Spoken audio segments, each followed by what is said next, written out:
Hey guys, Marsingin here, bringing another Dragon Ball Z Dokkan battle video, and so we have the new Ultimate Clash that is out for the worldwide celebration. I was not able to stream this first thing this morning when it came out, due to having to get up at 2:30 in the morning yesterday for the Dokkan Now, and then having a ton of stuff to do all throughout the day. I decided that today would be the day where I got to actually sleep in a little bit, so that did mean I missed the release of the battlefield. I did actually kind of forget that it was it was coming out today until it was too late, but you know, it is what it is. So we're gonna go through it now. I'm gonna do my classic sort of strategy here of using the Team Bardock low class warriors team for this first part. Seems like I reversed Tora because of the I think I pulled a dupe during the summons that I did, but you know, the first fight is super easy, so I'm sure it's not going to make much difference. I literally can't be bothered to have to quit out of the event to go back into like the team thing just to be able to reverse him. So I'm going to go ahead and do this. Obviously Fasha getting a dodge in slot 1, it means that she's going to buff the whole of the rest of the rotation. I haven't looked at the list of the enemies or the typings or anything like that, but we are just going to approach this the same way we do with a normal battlefield run, where I'm going to use my mono teams. I usually start off with the extreme teams because the super teams are just better in general. And then of course the final boss is pretty much always the same typing as the first enemy. So I'm assuming the final boss is going to be either Spirit Sword Trunks or Fusion Zamasu. And he's going to end up being AGL. I haven't added in any of the new anniversary units into this lineup because I'm sure there's a bunch of you out there who have not managed to pull the new units yet, and you want to play through this new battlefield in order to get a bunch of extra stones so you can go back into the banner. So I haven't included them in here. I'm going to be dropping some videos to show off the Mai and the Zamasu. I think the Mai is actually quite good, so I'm looking forward to trying her out on a proper team. I've been link leveling the new units since I got them yesterday, so it'll be interesting to see what they are looking like now. There we go. So Extreme STR, Terrifying Conquerors for the STR team, Extreme STR. Like I said, always with these Battlefield videos and these Battlefield runs, just make mono teams. Obviously, if you can make them in with actual categories, that is ideally what you want to do, right? So you get a ton of extra key in slot 1 versus a super type enemy, and then I guess we just give these to you and these to you. So yeah, I do have the TUR of the STR Turles. It's been quite a while since keeping the TURs of LRs was actually worthwhile, especially because there's so many in the game now. And of course, once the LRs even start to get their easy A's, the TURs become even more like left behind, right? So sometimes I keep them just for collection purposes because I like the art. Units like the Tech LR Broly, I've kept a TUR copy of him that I'm putting like dupes into and actually, you know, going to get him to Rainbow just because I really like the art of the Super Saiyan Broly, like before he becomes the legendary Super Saiyan.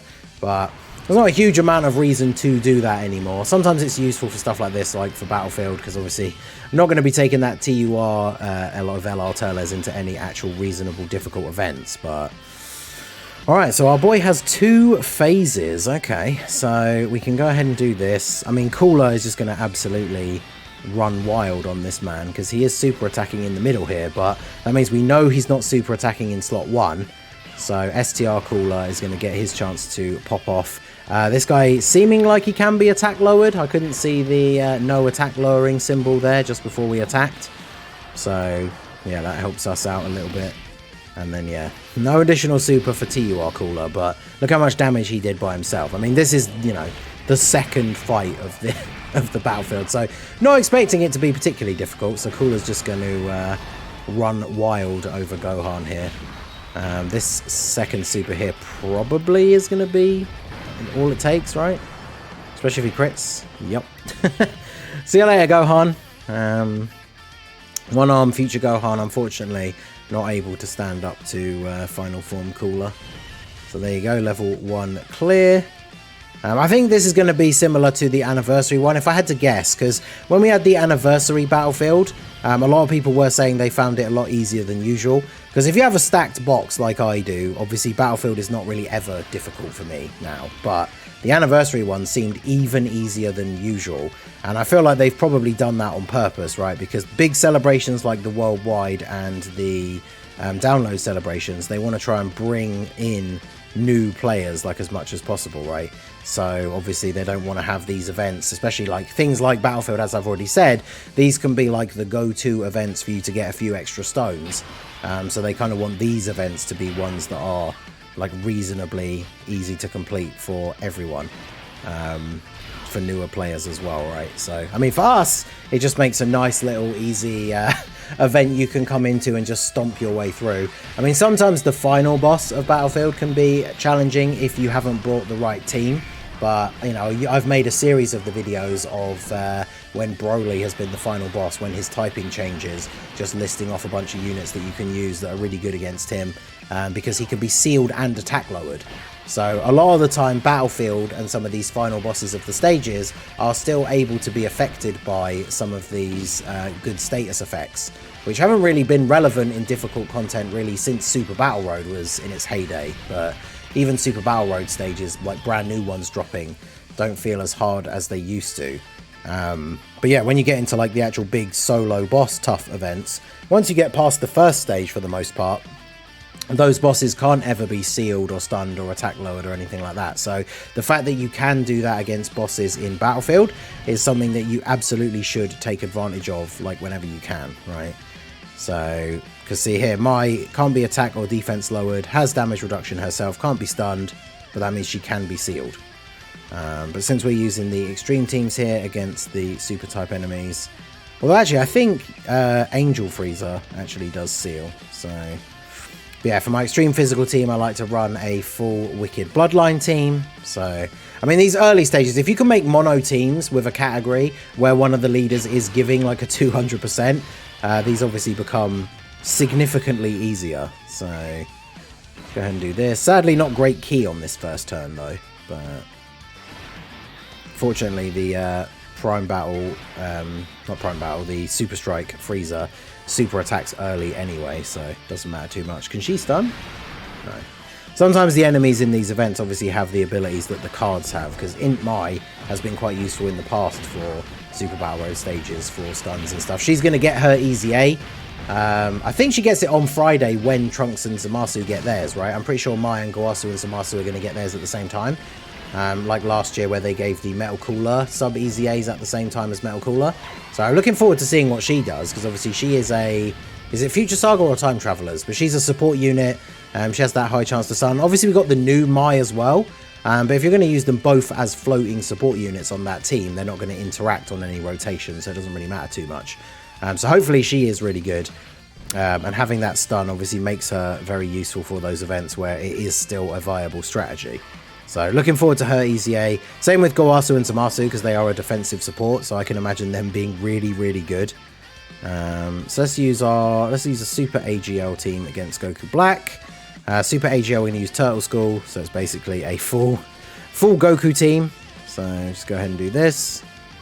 Very straightforward. I mean, we've got a 200% leader, and what is Super Saiyan 4 Goku's Goku family lead after easy A? Like 180.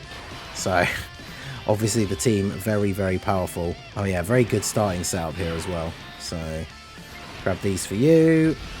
And then we can grab all of these for you. Get those rainbows to give him the extra buffs. And then grab those for you. I wouldn't be surprised if we just one turn this guy. Because, oh, we get the super counter as well. There you go. That all builds towards the potentially one turn here. So yeah, just a free 3.5 million damage, all because he tried to super attack me. So Kai Goku, mine's only 55%, so obviously he's not too crazy.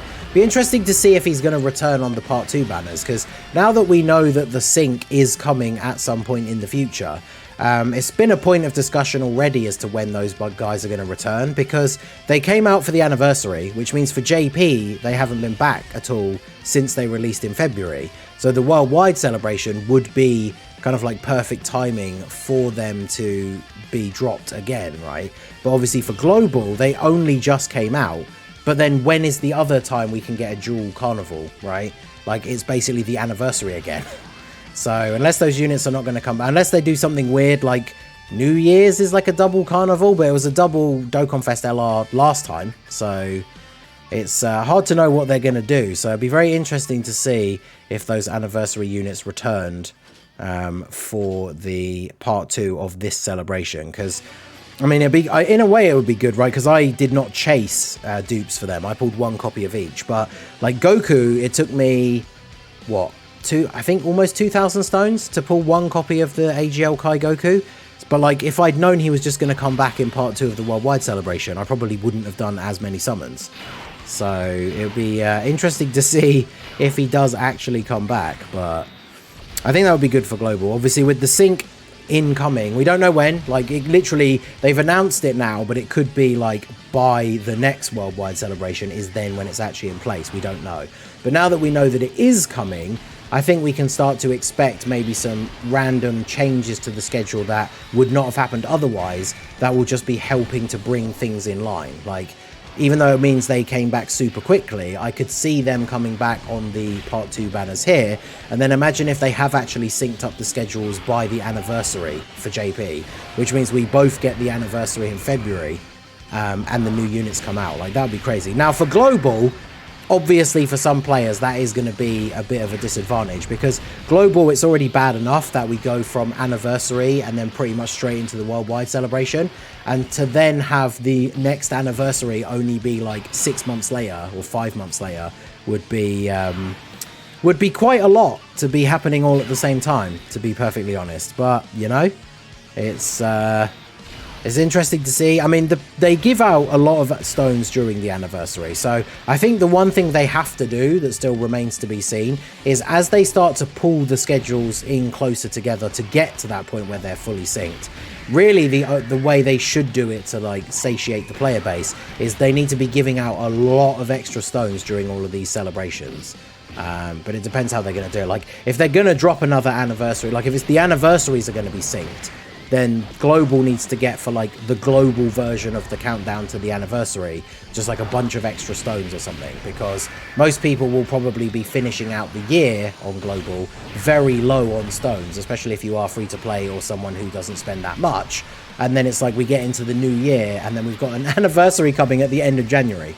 So it would be very good to back that up with a bunch of extra stones, but obviously we'll have to see how that goes. But the sync is something that I have been looking forward to for a long time. Obviously there are, you know, self-interested reasons, like being a content creator. I can tell you hands down, same time celebrations are always the most hype and always generate the most views for me, because it's new stuff for everyone, rather than being on global and everything's coming out like, you know, 4-5 months after JP. So even the stuff that people do get really hyped for doesn't get as much traction as it maybe would have before if those units were brand new. So for me, it's going to help out a ton. I don't have to try and do, like, you know, I won't have to bother trying to use my JP account or the private server to do showcases of units in Japanese where we can't read anything on the screen. So the funny thing is, it really does kind of bring us to a point now where, unless you are like fluent in reading Japanese, there's actually no reason for you to play the JP version now. Now, obviously, you know, the same thing that the JP people have been saying to global players for years, we can't just switch over, right? Because you've probably had your account for a while, you've built it up over time. But if you're someone who's like only just started, you know, there's no real reason to be on JP anymore. So it's very interesting. Be interesting to see how the numbers change in terms of like revenue and even things like top grossing and stuff like that once the sync has fully happened, because I imagine there will be some people that will switch. Now, the thing to bear in mind is they're going to sync the schedules, which is the easy thing to do. They're not syncing the apps into one version, right? So JP will still be JP, global will still be global. You won't be able to add each other as friends. You know, it won't be one app. It's still going to be 2 separate games, but everything's just going to be coming out at the same time, like it already does now with the worldwide celebration and New Year's and Golden Week and Saiyan Day. It's just everything's going to be like that, which obviously means maximum hype for all of these banners. I just realized that last turn playing out, he hits you rather hard, doesn't he? So fortunately we got a good solid rotation here. Bardock, because he's physical, he already gets his like guard part activated as soon as he takes the first hit. So this will be a strong rotation here. Good support. We got the key for Gohan in the last slot. I think this is the first stage I've really noticed that he's actually been able to hit reasonably hard. So this Goku Black one definitely could be interesting. Can he be sealed? I didn't get a chance to catch the images that were coming up at the top. Because obviously if he can be, units like Physical Bardock are obviously going to be super good for this. Get him sealed up as quickly as possible. But God Goku, of course, being the MVP that he is, just coming in clutch and taking out Rose there. So we got what, 2 left and then the last boss. So who else have we got here? So we fought Vegito, we fought Rose. Oh, there's Trunks. Okay, so yeah, the last boss has got to be Emoji Zamasu then, right? So let's do the Super STR. Super STR always do Pure Saiyans, so we do Super Vegeta and then this guy because he gives Vegeta family the extra buff. And then obviously his secondary leader skill is Super STR. And then we can just throw these guys on there. Get Goku on there for the GT and Saiyan Raw for Vegeta. So this works quite nicely as a Super STR team. And let's see. So you can't be stunned, can't be attack lowered, can't be defense lowered. But yeah, see, he can be sealed as well. So units that can be sealed, it's very, very useful to be able to do that. So as long as he doesn't super in slot 1 here, he's just going to get sealed by the Rage Vegeta. Although we have a countdown, is that going to be... Okay, yeah, so he's going to count down to like a big Spirit Sword attack then, I imagine. Is he only going to do that? Because he didn't do any other attacks this turn. So I feel like if that is the case, how much HP has he got? Yeah, it's not like a crazy amount.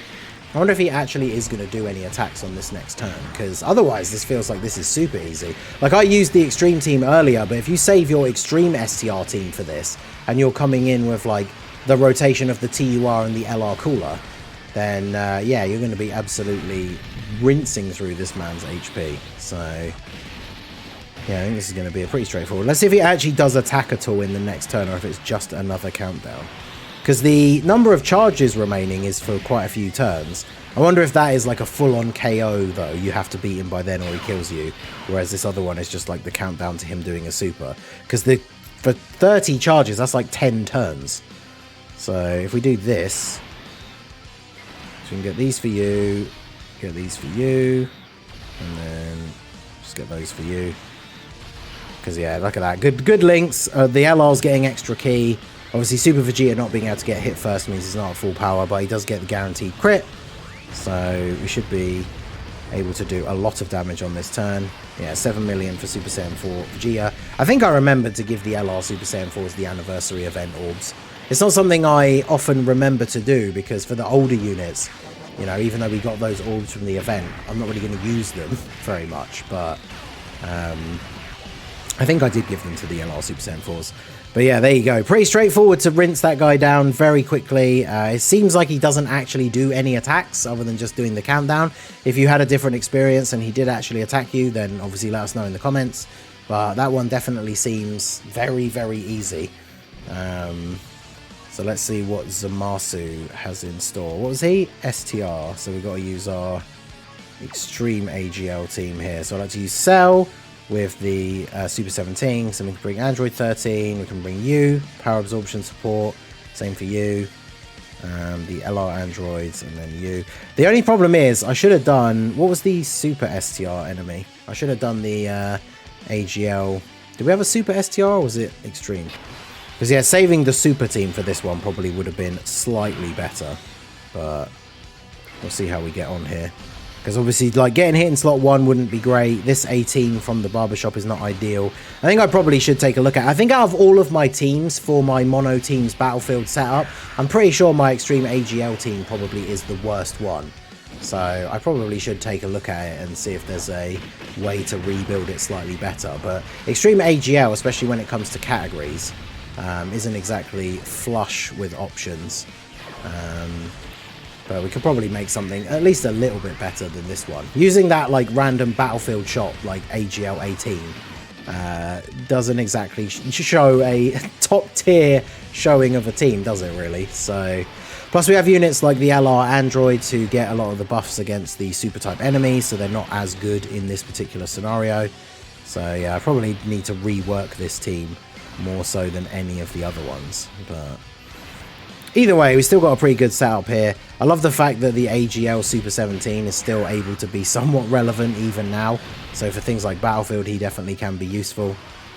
Still relatively good at tanking, especially when he has type advantage, and decent links like Android Assault for the extra defense and stuff like that. So pretty good. And then yeah, unfortunately the not Prime Battle, their friend summon, the LR androids, not quite as good when you're only against an extreme enemy, unfortunately. But you know, they can still do some alright numbers. Still tanking his normals for double-digit damage. And then Arms with his Easy A, pretty decent free-to-play unit. Obviously, with this Battlefield team, we've got, what, a 170 and then like a 130 lead, so... Oh, he can double super you. Okay. Interesting. Well, now Cell's going to transform. I think he probably... He has supered in slot 1 both turns in a row, though, which is kind of awkward.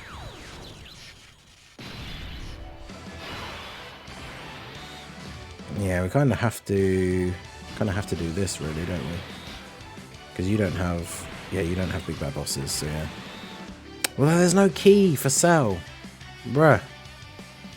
Oh yeah, they have Metamorphosis, so I want the heal. I mean, I guess I could try and trust in Boo Piccolo for the dodge.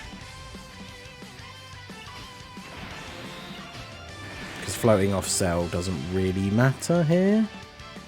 Well, that means no super with Android 13 either. Oof. Yeah, all in all, this rotation didn't really pan out too well. There is a possibility that this could end badly, but it all depends what Cell does, and obviously Boo Piccolo, if he can get the dodges. I mean, he doesn't take damage from the normal, so that's fine. We need him to dodge a super, though, if one is incoming, which it wasn't, so I guess we could be okay here. AGL Cell with Big Bad Boss is active, 5.7. Like I say, this is definitely my weakest of the mono teams, but second form Cell getting the second super here might just be enough. Especially if he crits, which he didn't need to, so yeah. Oof. Definitely could have gone a lot worse there with the two turns in a row slot 1 super, but you know, we managed to pull through. So yeah, I'm guessing the final fight is going to be Fusion Zamasu. I'm guessing it'll be the LR art, right? Oh no, it's the AGL. Well, actually, surely he's going to transform though. Although I imagine all of his forms are still going to be the AGL TUR one that's going to get his Easy A. But Super Tech, one of our best teams. Although we can't really use God Goku, sadly. Who has a Super Tech lead, secondary lead? Yours is only 100. Yours is Powerful Comeback. Yours is Earthbred Fighters, which is you. It's not you, though. Wait, actually, are you on Powerful Comeback?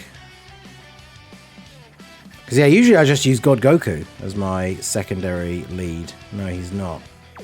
I mean, I guess we could probably just try and get away with using God Goku, right? It's not exactly, as we've said before, not exactly the hardest of events. And God Goku does seal, which if Zamasu can be sealed, would be incredibly useful for us, right? So, I guess let's see how this plays out. So, Zamasu can't be stunned, or attack lowered, or defense lowered, or sealed. Okay, well, here we go then, I guess.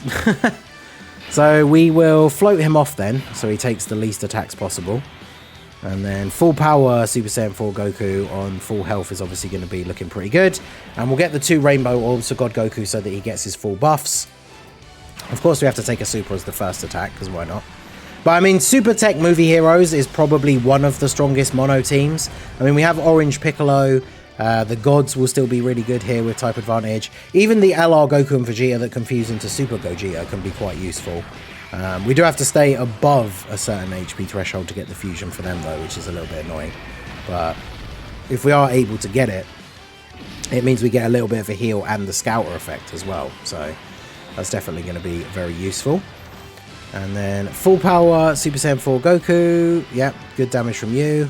And hey, there you go. Another one. So big damage, big damage. Yeah. So yeah, he did what, 13.5 million damage by himself? Pretty good. This guy's on half health already. Oh, he double supered and we didn't counter. Bruh. But yeah, I'm definitely expecting him to have at least one more phase, right? Imagine if he had the corrupted stage next, and then the infinite Zamasu as well. That'd be interesting. But yeah, I feel like he's got to have at least one more phase here. So let's float off you so that we can get you on rotation with the other Super Saiyan 4. So we can get, well, not Saiyan Raw, I guess, because this Gogeta doesn't have it, but get some extra links active. I feel like because the gods have guard on turn 1, probably are just going to be able to take him out here. Especially because we've got their full 24 key, so they're getting the guaranteed additional super, and obviously it doesn't really matter too much because they've got type advantage anyway, but effective against all types. They still do extra damage because obviously the super to extreme does like a modifier, so... well, actually no, super to extreme is doing more damage anyway, right? So I don't know if the super effective really does make much of a difference here, but... either way, we got a triple super, that's good for them, get 3 stacks, and this one should finish him off. So then I'm guessing we are getting the purple goo arm Zamasu next. Will it be this guy's transformation, or will it be the LRR? I feel like they should have included the new LRR as the boss, right? Come on. Perfect opportunity to do that right there, but I guess it is what it is. Let's get Piccolo built up here.